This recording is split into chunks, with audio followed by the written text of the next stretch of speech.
Continuing on then, we are on the top of page 355.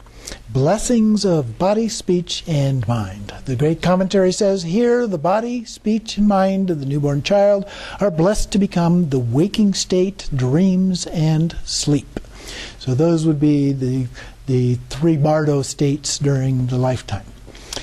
Next, we have concerning the procedure, the great commentary says, the quote there, on the brow, throat, heart, navel, secret, and crown are Om, Ah, Hong, Ho, So, Ha. These are the stages of the blessings. As a mother washes her child, so the Supreme Lord is washed by the goddesses or yoginis. So then on the brow, throat, and heart center, the mother and father deities are Om, Ah, Hong respectively. At the navel is the mother Ho, at her secret area So, and on her crown Ha. The actual blessing then, a couple lines down, first one meditates, the yoginis wash the main deity and Supreme Lord with vases of water. This correlates with the child being washed by its mother. Then we have the body, speech, and mind blessings. From and Ah at the brow of both the mother and father deities are moon discs, on which stand the syllable Om. They transform into the 8-spoked wheels, which in turn change into the white body Vajra deity in union with his wisdom consort. Skipping a couple of lines, the body Vajra emerges from the brow center to produce countless replicas. They fill the realms of space, teaching the Dharma to the sentient beings, and then return to merge into the single deity that stands before the meditator.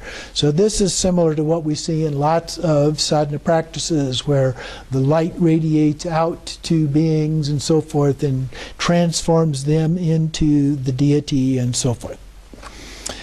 One then makes the request, holder of the body Vajra, grant me initiation. And goddesses of the body family perform the actual initiation with vases of nectar. The visualized body Vajra enters the moon disk at one's brow, and one recites the 2 verses, and it gives the place where those are recited. And skipping to the next page, 356, second paragraph, in the speech blessing. One visualizes the letter Ra at the throats of the mother and father deity. This changes into a sun disk, on top of which is the syllable Ah. That becomes a red lotus of 8 petals, which in turn becomes the speech Vajra, who is in union with his consort.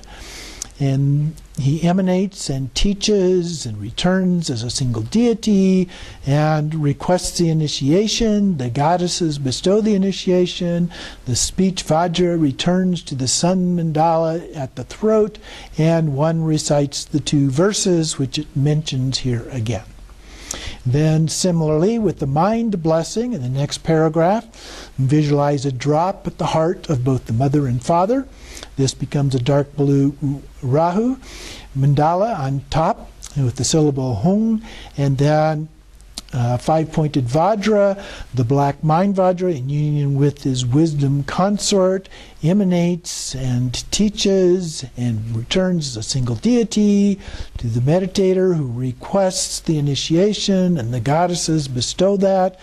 And then the mind blessing occurs when the mind Vajra returns to the Rahu mandala, and one recites the 2 verses that are listed there.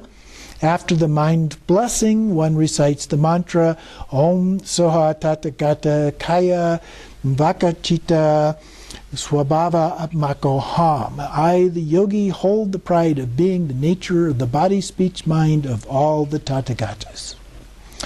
And then skipping below the 2 quotes there in the next paragraph to this has been shared this has been a shared blessing by the body, speech, and mind of both the mother and father. Additionally, below the quote there, the blessings from the wisdom consort are granted by the letter Ho at her navel, So at her secret area, and Ha at her crown. There are 3 blessings from the mother and 6 from the father and 6 from the mother. So then we get to the purity meditation. And so on page 358, meditating on the purity of the celestial mansion. There are two types of celestial mansion purity. Purity is applied to the body. It's the first one. The second is purity of phenomena without obscuration. The first one was already addressed, so we're dealing with the second one here. When the celestial palace was described, the explanation was purely descriptive, but here the purpose is meditation. And so the meanings of that description need to be explained. To reverse the perception that the deities in the celestial mansion are separate entities like the ordinary world and its inhabitants. We're trying to overcome these as being really separate from each other. And so then the great commentary, quoting the root Tantra, gives a long list at the bottom of that page and over the first 2/3 of the next page. And then it ends with, "This is the glorious Kalachakra Dharmadhatu." So all of that is combined together essentially in one taste. And then the first paragraph there at the bottom says, "The three jewels of the Buddha, Dharma, and Sangha are the mind, speech, and body mandalas, respectively. The four places of Brahma," that refers to the four immeasurables, immeasurable love, and so forth, "are the four Vajra grid lines," etc. So then it goes through and elaborates in a little bit more detail about each of those things. Continuing on to page 360, then the second paragraph. "The four pure meditative concentrations, warrior, space, Vajra-like, and lion pose, plus the four pure meditative retentions of words, meanings, mantra, and forbearance are the terraces on the three mandalas." And so then it continues and goes through some of that detail. Then the next paragraph, we have the four perfect eradications is explained in great detail through over half of the next page. And then there's a short paragraph at the end of that. "Therefore, this is a meditation to reveal these various aspects of the base mandala as the definitive and pure Dharmadhatu mandala of glorious Kalachakra, endowed to perfection with every possible obscuration-free excellence." So this is a metaphor for all of that.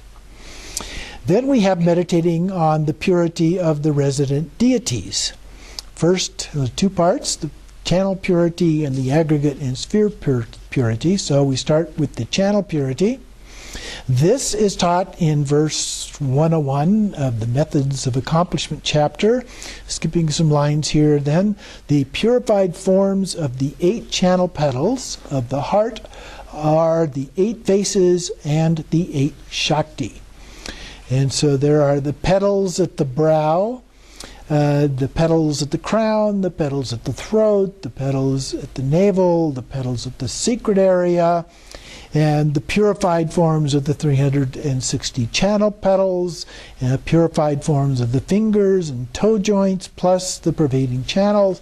So all of those chakras are involved with the petals, which are branches of the chakras that move out into other parts of the body, and pervading that way all of the body in their forms as various deities and so forth. So then the next topic is aggregate and sphere purity.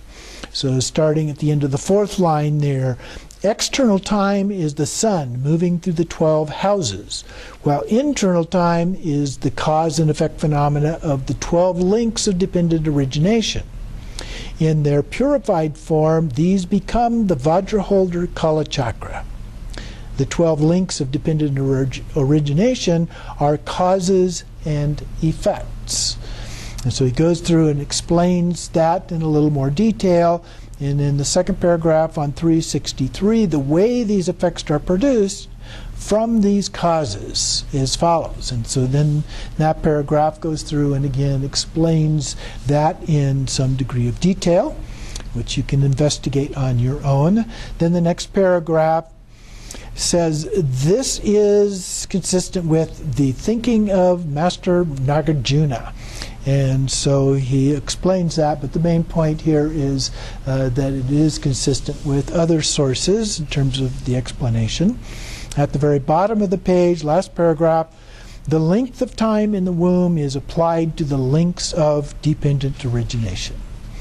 The names of the links, top of the next page, are given to the months of pregnancy. So before, when we were looking at these, the months of pregnancy, each month had something that was related to the 12 links. And then at the bottom of that paragraph, start of the second paragraph, the cessation of the 12 links of dependent origination is Vishvamata. So that's the important part right there, rather than the details. Then skipping the one-line commentary or quotation, the commentary continues, the purified forms of the 8 channels at the heart are the 8 Shakti. The purified forms of the 2 parts of the central channel, above and below, are the 2 other Shakti. So we have a total of 10 of those. Next paragraph, the ending of pride and the 3 poisons, namely the mental afflictions and obscurations of the body, and the speech, the mind, the gnosis, and others are all described then in some degree of detail. Continuing on 365, the purification and freedom from obscuration of the aggregates then are listed along with the deities and the elements and the consorts, and then we have the purification and freedom from obscuration from the various sense organs, and then we have the bodhisattvas.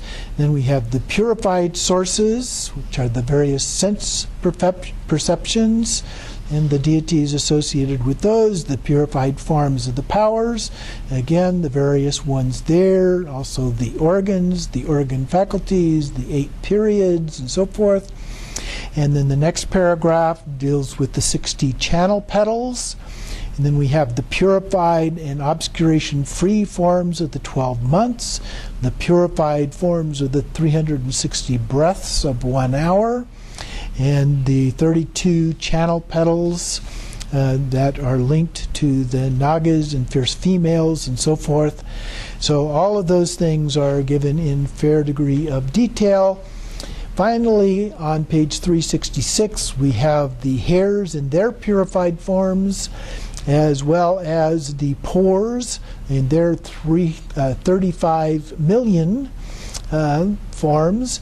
And so all of these things have been described in their purity forms, which are basically the forms of the various deities. And then in the next paragraph, the purified and untainted forms of the aggregates and so on appear in the forms of these mandalas and deities. There are those phenomena that actually exist as the base mandalas and dependent deities, and those that, while not actually existing that way, are meditated on as being so. So these are all in our mind. This is mind trainings, and so we are visualizing and imagining these as if they are real.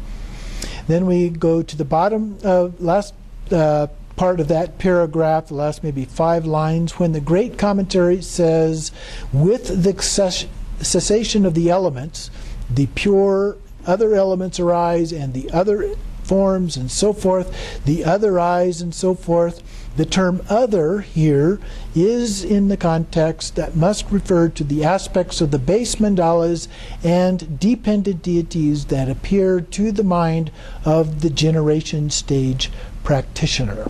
So again, this is all in our mind. And then if we move across to 367 here, the last paragraph, the other mandalas here clearly refer to, the other in quotes, clearly refer to the base mandalas and dependent deities imputed or mentally conceived during the generation stage. So again, reinforcing that. And then other in the Kalachakra Tantra and commentary should not be understood as referring to a permanent, unchanging Tathagata essence. So it's not a pure essence of one of the deities or Buddhas as a part of this. This is all something that we manifest in our mind as a part of doing the practice. So that completes the end of the speech Vajra and week 10.